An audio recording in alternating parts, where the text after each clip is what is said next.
Hola, ¿qué tal? ¿Cómo están? Hoy día en esta cápsula vamos a ver una introducción al tema de análisis de componentes principales y en la cápsula siguiente vamos a ver cómo hacer el ejemplo que vimos en clase a través del uso del programa estadístico SPSS, de modo que ustedes puedan también ejercitar y poder usarlo. Bueno, voy a compartir con ustedes brevemente esta pantalla. Como ustedes pueden ver ahí, ¿cierto? Estamos hablando un poco del análisis de componentes principales, que también se denomina a veces o se relaciona con el análisis factorial. Los dos son primos hermanos, son muy cercanos. La diferencia fundamental es que en el caso del análisis de componentes principales, lo que nosotros vamos a analizar va a ser la matriz de correlación entre variables, pero una matriz de correlación pura, ¿sí? Tal como sale de cualquier cálculo normal de una matriz de correlación. En cambio, en el análisis de factores comunes o análisis factorial, lo que nosotros vamos a analizar es una matriz de correlación que tiene en la diagonal valores que no son iguales a 1, sino que son inferiores a él. Después, cuando vea análisis de factores comunes, lo voy a explicar un poco más. Por ahora, quedémonos con el análisis de componentes principales. Recuerden que la información que nosotros estamos, que se analiza, viene de una base de datos que son las respuestas, por ejemplo, a las preguntas dentro de un cuestionario, y esas variables que fueron medidas a través de las distintas personas, ¿cierto? Se calculan las correlaciones entre esas variables y esa matriz de correlación entre las distintas variables va a ser la información que nosotros vamos a utilizar. Ahora, supongamos que nosotros tuviéramos 10 variables. Y eso, por ejemplo, 10 variables respecto a la actitud con respecto a una marca, o las percepciones con respecto no sé, a un candidato presidencial, o qué es lo que opinan respecto de los costos del teletrabajo, qué sé yo. Todas esas distintas cuestionarios que pueden incluir varias preguntas, cada una de esas preguntas va a ser una variable. Y cuando hay muchas preguntas, supongamos que fueran 10, 12, quizás a veces se hace más complicado el análisis.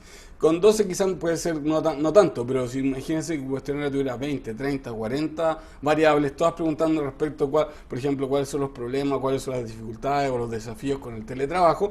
Bueno, a lo mejor a uno le interesaría muchas veces, ¿cierto?, el poder sintetizar esa información y lograr ponerla en menos dimensiones. O sea, en vez de tener 30, 40 variables, quizás tener 6, 7, 8 factores que de alguna manera sinteticen esa información.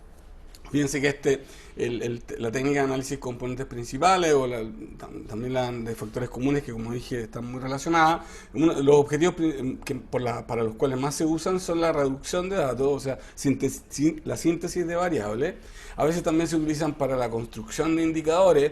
Imagínense que ustedes estuvieran tratando de medir cuál es por ejemplo, esto que a veces se usa en políticas públicas, la pobreza multidimensional. Entonces, ¿qué significa eso? Que básicamente la pobreza tiene distintos componentes, tiene distintas variables, ¿cierto? Y esas variables yo podría medirlas en la población, y sumamos que fueran 10, 15 variables, desde educación hasta ingresos, y pasando por acceso a cierto tipo de bienes, etcétera. Bueno, esas distintas variables yo las mido y yo podría construir un solo indicador que capture toda esa información. Hay una manera simple, alguien me podrá decir, bueno, pero yo puedo hacer eso y calculo un promedio.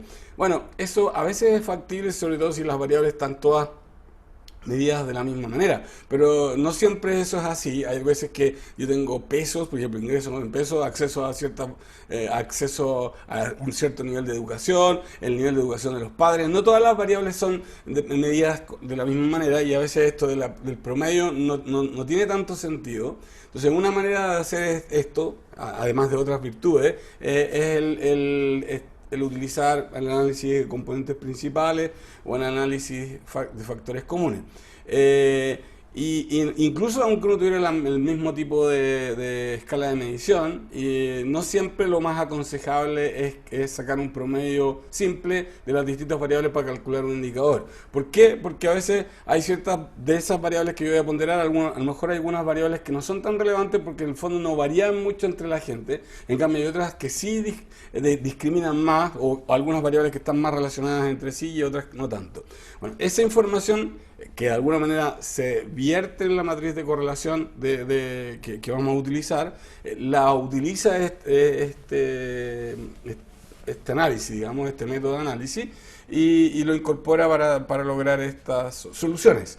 Entonces, se utiliza para reducción de datos, síntesis de datos, de información, la construcción de indicadores y también la identificación de dimensiones, por ejemplo, para hacer un mapa perceptual.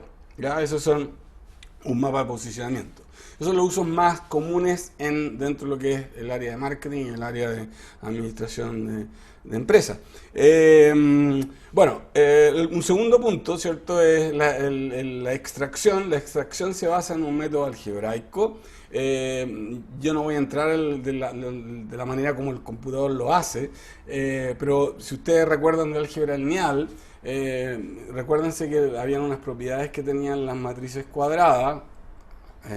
Las matrices cuadradas, uno podía calcularle una cosa que se llamaba los valores propios, y también uno podía extraer unos vectores propios.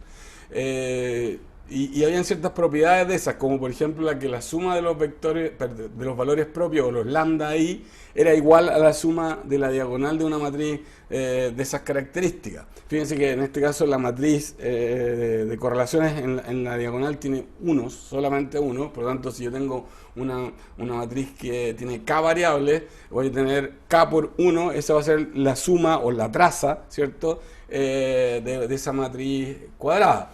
Y esa suma es igual a la suma de los valores propios. Bueno, de esas propiedades, no voy a detenerme tanto en eso, de esas propiedades, ¿cierto?, uno puede extraer estos componentes principales. O sea, cada componente principal o cada factor está vinculado de alguna manera a esos vectores propios y esos valores propios, o eigenvalues, ¿cierto?, que son característicos de estas matrices, ¿ya? Entonces, de ahí surge este método, el aplicar esas propiedades para este objetivo, ¿cierto?, de sintetizar información y reagrupar, de alguna manera, es reagrupar la varianza, reagrupar la información en estos factores que son estos, de alguna manera, componentes, ¿ya?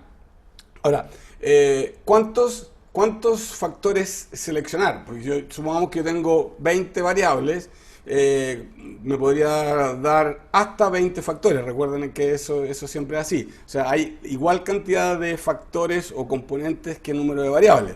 Pero obviamente a mí me interesa no seleccionar a todos, porque si no, ¿cuál es la gracia? Si yo estoy tratando de sintetizar, tengo que seleccionar menos factores que el número de variables. Y como mínimo, según criterio general, el ideal sería por lo menos tener la mitad de ellos. Y ojalá menos que eso. O sea, si yo tengo 20 variables, ojalá si yo pudiera llegar a 5 factores, 4 factores, sería espectacular, ¿cierto? Ahora, recuerden que siempre cuando estoy reduciendo, sintetizando, igual voy a perder un poco de información. Entonces va a depender de la tolerancia mía, de cuánta información yo voy a tolerar por ganar simplicidad.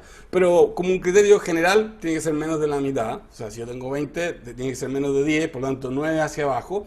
Y siempre voy a preferir menos factores que más factores porque hace más simple el análisis, ¿ya? En ese proceso de selección yo voy a utilizar básicamente criterios que son estadísticos, que vamos a ver algunos. El más simple es que los valores propios o los eigenvalues de los factores tienen que ser superiores a 1. Ese es como el criterio más usado. Y los otros que son criterios ya un poco más conceptuales o más vinculados a la disciplina o al problema que yo estoy estudiando, y por lo tanto ahí se aprovecha el conocimiento técnico y el conocimiento de marketing o de la disciplina que sea, del análisis que se está haciendo. Una vez que yo usando esos dos grandes criterios, los criterios estadísticos y los criterios más técnicos, profesionales, por llamarlo así, y llego, supongamos, a una solución de 4 o de 5, sumamos 5 factores, estas 20 variables las logré reducir a 5 factores o componentes principales, y esos componentes principales capturan más o menos un 75%, un 80% de la varianza, lo que es una muy buena, un muy buen ratio, ¿cierto? Y me parece bien, y además la solución es técnicamente adecuada. El último paso relacionado con este análisis es interpretar, darle un sentido, darle un significado y un nombre, ponerle un nombre a cada uno de estos componentes en base a la relación que exista de esos componentes con las variables originales que se utilizaron para el análisis. Eso lo vamos a ver a continuación. Solamente para recordar, en la clase anterior vimos un ejemplo que se basaba en esta base de datos. Es una base de datos bastante simple, ¿cierto? Son 25 personas, que en este caso contestan estas 7 variables, que son como actitudes respecto a lo que a las personas les gusta hacer o no les gusta hacer. También aparecen algunas reacciones con respecto a la publicidad y con respecto a cómo se comportan ellos con respecto a los precios. Bueno, son 7 variables, es un ejemplo sencillo, y esas 7 variables, ¿cierto? Son 25 personas que contestaron esas 7 variables. De alguna manera se les calcula la matriz de correlación. En este caso se hizo con SPSS, pero se podría haber hecho con cualquier otro paquete estadístico, incluso con Excel, ¿cierto? Y esa, como tengo 7 variables, voy a tener una matriz de correlaciones de 7 por 7 y que tiene una diagonal, ¿cierto? Que en este caso son los unos que yo mencionaba anteriormente, que es la correlación de uno consigo mismo. Recuerden que además esta matriz es simétrica, o sea, este valor de acá, el menos 3, 3, 8, exactamente este otro que está acá, lo opuesto, ¿cierto? Y, por ejemplo, voy a ver un numerito acá, la correlación entre precios y hogar, ¿cierto? De precios y hogar, que es la variable 2 y la variable 1, en este caso es menos 0,004. Ese valor corresponde a el cálculo del coeficiente de correlación entre esta columna de acá, la variable 1, que es hogar, y la variable 2, que es precio, ¿ya? Por lo tanto, toda esa información que aparece en esas dos columnas es la que se utilizó para calcular ese menos 0,004. Ahora, claro, ese es un coeficiente de correlación muy cercano a 0. Lo más probable es que si se hace una prueba estadística no sea significativo. En cambio, por ejemplo, este otro que está acá, el 0,675, que corresponde a la variable K0 con hogar, o sea, y esta es la 1, 2, 3, 4, 5, la 5, o sea, es la 1, la variable 1 con la variable 5. Si uno observa simplemente ahí en la planilla, ¿cierto? Va a ver que más o menos, no es perfecto, pero más o menos se van moviendo más o menos similar. Es decir, cuando aumenta la variable 1, aumenta la variable 5 y viceversa, ¿cierto? Y eso hace que que el coeficiente de correlación respectivo sea más alto y probablemente significativo. Bueno, esa información, cada una de estas variables, B1 con B2, B1 con B3 y así sucesivamente, esa información de cómo se mueven en forma conjunta está capturada por esa matriz de correlación, y esa va a ser la información que nosotros vamos a utilizar para hacer el análisis de componentes principales o a futuro el análisis factorial. Recuerden que vamos a partir